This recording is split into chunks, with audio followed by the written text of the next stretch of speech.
नमस्कार। आकाशवाणी देहरादून से प्रस्तुत हैं प्रादेशिक समाचार। पहले मुख्य समाचार।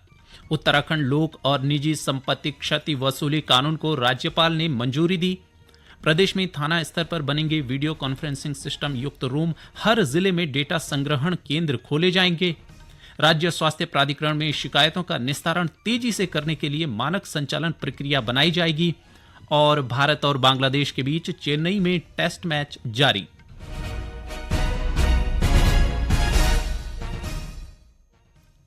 समाचारों के साथ मैं संजय भंडारी। और अब समाचार विस्तार से। उत्तराखंड लोक और निजी संपत्ति क्षति वसूली कानून को राज्यपाल ने मंजूरी दे दी है। इस कानून के तहत दंगाइयों से सरकारी और निजी संपत्ति को हुए नुकसान की भरपाई की जा सकेगी। साथ ही दंगा नियंत्रण में लगे सरकारी तंत्र और अन्य कार्यों पर आने वाले खर्च की भरपाई भी की जाएगी।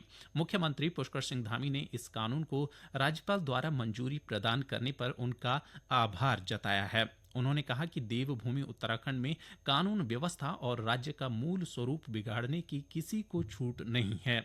इस कानून का राज्य में कड़ाई से पालन कराया जाएगा।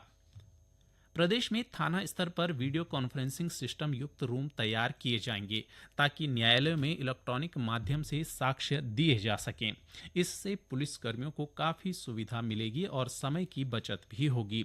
इसके अलावा विभिन्न अभियोगों से संबंधित साक्ष्यों के रखरखाव के लिए सभी जिलों में साक्ष्य प्रबंधन केंद्र बनाया जाएगा। यह कार्य अभियोजन विभाग करेगा। नए आपराधिक कानूनों के प्रभावी क्रियान्वयन को लेकर देहरादून में हुई एक गोष्ठी में पुलिस महानिदेशक अभिनव कुमार ने ये निर्देश दिए। उन्होंने कहा कि अभियोगों से संबंधित डेटा संग्रहण के लिए सभी जिलों में एक एक डेटा स्टोरेज सेंटर भी स्थापित किया जाएगा। उन्होंने आमजन को नए आपराधिक कानूनों के संबंध में जानकारी देने के लिए ग्राम पंचायत स्तर तक जागरूकता कार्यक्रम आयोजित करने के निर्देश दिए। पुलिस महानिदेशक ने सभी थानों के वीडियो कॉन्फ्रेंसिंग सिस्टम से जोड़ने के साथ ही निरीक्षक स्तर से मुख्य आरक्षी स्तर तक सभी अधिकारियों को tablet, body worn camera, mobile crime kit, fingerprint scanner जैसे उपकरण प्रदान किए जाने के लिए प्रस्ताव तैयार करने को कहा है। उन्होंने कहा कि थाना स्तर पर दिए जाने वाले एफएसएल किट से संबंधित उपकरणों का भी प्रस्ताव तैयार कर लिया जाए। बैठक में घटनास्थल के निरीक्षण के लिए सभी जिलों में एक एक मोबाइल फोरेंसिक वैन और थाना स्तर पर दुपहिया वाहन के साथ मोबाइल क्राइम किट दिए जाने का निर्णय भी लिया गया है। बाल श्रम और भिक्षावृत्ति की रोकथाम के लिए जिला टास्क फोर्स और एंटी ह्यूमन ट्रैफिकिंग यूनिट ने देहरादून में विशेष अभियान चलाया। इस दौरान रायपुर और राजपुर क्षेत्र में बाल श्रम करते हुए 3 बच्चों को छुड़ाया गया और 3 नियोजकों पर बाल श्रम कराने के आरोप में मुकदमा दर्ज किया गया। देहरादून के पुलिस अधीक्षक शहर प्रमोद कुमार ने कहा कि छुड़ाए गए बच्चों की काउंसलिंग कराने के बाद उनके परिजनों को सौंप दिया गया है। उन्होंने कहा कि यह अभियान आगे भी जारी रहेगा। एचटीयू की टीम के द्वारा जो है ये श्रम कानून के उल्लंघन के तहत कार्रवाई की गई है और इस कार्रवाई के तहत थाना राजपुर और थाना रायपुर वहां से जो है 3 बाल श्रमिकों को मुक्त कराया गया है, जिसमें कि 1 रायपुर और 2 राज्य संबंधित है। तीनों को रेस्क्यू किया गया है। काउंसलिंग करवाने के उपरांत उनके परिजनों को सुपुर्द कर दिया गया है और इसके संबंध में जो है 2 एफआईआर, एक under child labour prohibition act 1986 उसमें जो है एक रायपुर पर और 2 राजपुर पर कायम की गई है। जो भी उनके एम्प्लॉयर थे जिनके यहाँ वो काम कर रहे थे उसमें उनको नामजद किया गया है और आफ्टर इन्वेस्टिगेशन जो है उनको विधि सम्मत जो है वैधानिक कार्रवाई की जाएगी। कैबिनेट मंत्री रेखा आर्या देहरादून में खेल एवं युवा कल्याण के अधिकारियों के साथ विभागीय योजनाओं की समीक्षा की।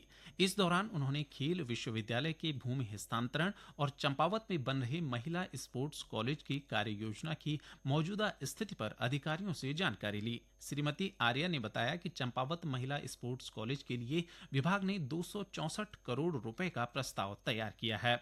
बैठक में रेखा आर्य ने मुख्यमंत्री उदीयमान खिलाड़ी उन्नयन योजना और प्रोत्साहन योजना की लाभार्थियों को अवशेष छात्रवृत्ति का भुगतान प्रत्यक्ष लाभ अंतरण डीबीटी के माध्यम से 1 अक्टूबर तक करने को कहा। उन्होंने मुख्यमंत्री उदीयमान योजना के चयन ट्रायल्स प्रत्येक वर्ष शैक्षणिक सत्र के अनुसार अप्रैल और जून के बीच सुनिश्चित करने के निर्देश भी दिए। हरिद्वार पुलिस ने 500 रुपए के नकली नोट छापने वाले एक गिरोह का भंडाफोड़ किया है। पुलिस ने नकली नोट छापने वाले 6 अभियुक्तों को गिरफ्तार कर लिया है। उनके पास से 500 रुपए के 451 नकली नोट सहित मोटरसाइकिल, लैपटॉप, प्रिंटर और कटर सहित नकली नोट तैयार करने के अन्य उपकरण भी बरामद किए गए हैं। ये समाचार आप आकाशवाणी देहरादून से सुन रहे हैं। राज्य स्वास्थ्य प्राधिकरण में लाभार्थियों की शिकायतों का अब पहले से भी अधिक गति से निस्तारण होगा। इसके लिए एक खास मानक संचालन प्रक्रिया एसओपी अमल में लाई जा रही है। राज्य स्वास्थ्य प्राधिकरण के अंतर्गत आयुष्मान भारत, प्रधानमंत्री जन आरोग्य योजना, अटल आयुष्मान योजना और राज्य सरकार स्वास्थ्य योजना के सुचारू रूप से संचालन के लिए प्राधिकरण के अध्यक्ष अरविंद सिंह हयाकी ने सख्त निर्देश दिए हैं। इस संबंध में देहरादून में आयोजित बैठक में उन्होंने अधिकारियों को आवश्यक निर्देश दिए। गौरतलब है कि आयुष्मान योजना से संबंधित जानकारियों और समस्याओं के निस्तारण को लेकर प्राधिकरण में स्थापित कॉल सेंटर के अलावा विभागीय ईमेल, ऑनलाइन पोर्टल, डाक, सीएम हेल्पलाइन, कार्यालय पटल तथा कार्मिकों के जरिए सूचनाएं आती हैं। इन सभी शिकायतों का रणनीतिक तौर पर समाधान करने की कार्ययोजना बनाने के लिए भी श्री हयाकी ने निर्देश दिए हैं। सहकारिता मंत्री अमित शाह ने कहा है कि श्वेत क्रांति के दूसरे चरण से देश में महिलाओं का सशक्तिकरण, बच्चों में कुपोषण खत्म और रोजगार के नए अवसर तैयार होंगे। जैविक खेती को मजबूती मिलेगी और मिट्टी की उर्वरता बढ़ेगी। नई दिल्ली में सहकारिता मंत्रालय के 100 दिनों में की गई परिवर्तनकारी पहलों की श्रृंखला पर एक राष्ट्रीय स्तर के सम्मेलन में उन्होंने कहा कि आज भारत दुनिया का सबसे बड़ा दुग्ध उत्पादक देश बन गया है। श्री शाह ने कहा कि सबसे अधिक महिलाएं डेयरी क्षेत्र में काम कर रही हैं। श्वेत क्रांति के दूसरे चरण के पहल का उद्देश्य महिलाओं को सशक्त बनाना, रोजगार सृजित करना और सहकारी क्षेत्रों का विस्तार करना है। बागेश्वर जिले के कपकोट तहसील के उच्च हिमालयी क्षेत्र के गांव अब ऊर्जा निगम की बिजली से रोशन होंगे। इन गांवों को मजबूत करने के लिए सरकार ने लगभग 5 करोड़ रुपए की प्रशासनिक तथा वित्तीय स्वीकृति दे दी है। वर्तमान में उरेडा द्वारा इन गांवों में बिजली पहुंचाई जाती है, जिससे ग्रामीणों को रोशनी के लिए बिजली मिल जाती है, लेकिन विद्युत संचालित उपकरण चलाने के लिए बिजली नहीं मिल पाती। शिखर, भनार, जातोली, धाकुड़ी, चिल्ठा, कुंवारी, बोरबल्टा सहित ऊंचाई वाले क्षेत्रों का जल्द विद्युतीकरण होने की उम्मीद है। पिथौरागढ़ के जिलाधिकारी विनोद गोस्वामी की अध्यक्षता में कैंप कार्यालय में जिला गंगा संरक्षण समिति की बैठक हुई। बैठक में सभी सहायक प्रमुख नदियों के संरक्षण, प्रतिबंधित सिंगल यूज प्लास्टिक पर पूरी तरह रोक लगाने, सीवेज ट्रीटमेंट प्लांट और वेस्ट डिस्पोजल मैनेजमेंट की समीक्षा की गई। जिलाधिकारी ने विभिन्न स्थानों पर नदियों में दूषित जल, अपशिष्ट कचरा और अन्य प्रकार की गंदगी प्रभावित करने पर रोक लगाने के संबंधित अधिकारियों को निर्देश दिए। इसके अलावा उन्होंने स्वच्छता पखवाड़ा के अंतर्गत अभियान चलाकर सफाई व्यवस्था पर विशेष ध्यान देने के भी अधिकारियों को निर्देश दिए। चेन्नई में भारत ने बांग्लादेश के साथ पहले क्रिकेट टेस्ट मैच का आज दूसरा दिन है। आज खेल की शुरुआत होने के बाद भारतीय टीम अपने स्कोर में 37 रन और जोड़कर ऑल आउट हो गई। इसके बाद बांग्लादेश की पारी की शुरुआत अच्छी नहीं रही और शाहदमन इस्लाम पहले ही ओवर में जसप्रीत बुमराह की गेंद पर आउट हो गए। समाचार लिखे जाने तक बांग्लादेश ने 5 विकेट गंवाकर 66 रन बना लिए थे। कैबिनेट मंत्री गणेश जोशी ने देहरादून के गढ़ी कैंट में प्रदेश में अब तक के सबसे बड़े निर्माणाधीन सामुदायिक भवन का निरीक्षण किया। इस दौरान उन्होंने सामुदायिक भवन के तेजी से चल रहे निर्माण कार्य पर संतोष जताते हुए कार्यदायी संस्था को 15 जनवरी तक निर्माण कार्य को पूरा करने के निर्देश दिए। श्री जोशी ने कहा कि मुख्यमंत्री पुष्कर सिंह धामी के नेतृत्व में प्रदेश सरकार राज्य में जन सुविधाओं को सुदृढ़ करने के लिए संकल्पबद्ध है।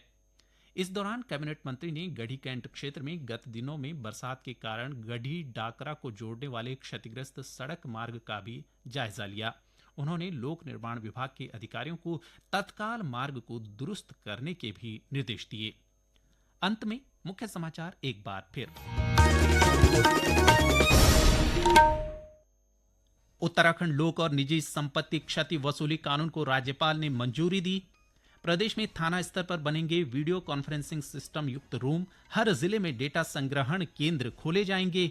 राज्य स्वास्थ्य प्राधिकरण में शिकायतों का निस्तारण तेजी से करने के लिए मानक संचालन प्रक्रिया बनाई जाएगी। और भारत और बांग्लादेश के बीच चेन्नई में टेस्ट मैच जारी। इसके साथ ही प्रादेशिक समाचारों का ये बुलेटिन समाप्त हुआ। नमस्कार।